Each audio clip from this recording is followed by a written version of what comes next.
אתם נציגים של כלל ישראל. ואתם מביאים את התפילות של כל כלל ישראל. אל הקודש פנימה. אומר הרמ"א, כאשר אדם מגיע למקום הזה, אף על פי שבעיני בשר אולי הוא לא רואה, בעיני רוחו הוא רואה את בית מקדש של מעלה שם. על זה נאמר הפסוק תשורי מראש המנה. מראש שניר וחרון, ממעונות עריות, מעררי נמרים, זה בית המקדש שנראה כמו אריה, מלך.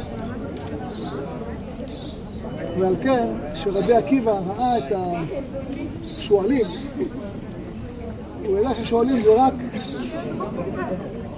אחיזת עיניים. באמת, הוא ראה את בית מקדש של מעלה.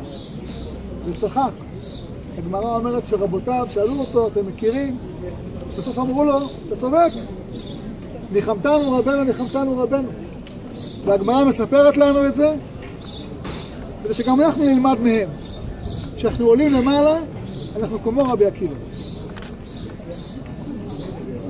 לא רואים את כל האכילות העיניים, רואים את כל הקודשים.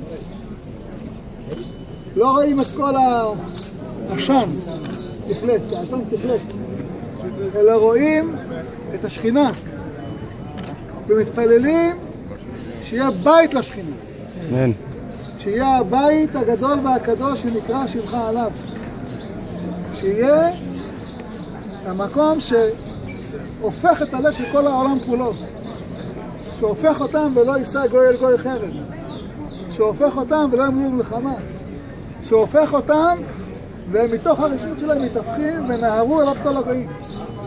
ומי שלא ראוי כעשן תכלה. אתם הולכים למקום הזה, אתם רואים בעיניים כמו רבי עקיבא.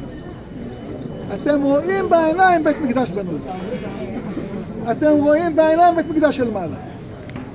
אתם רואים את המקום ואתם מכוונים את לבכם שאתם בבית המקדש. כמו שאומר שולחן ערוך, אדם צריך לכוון את ליבו כאילו הוא בבית המקדש, כאילו הוא בקודש הקודשים, כאילו הוא בא לכפורת.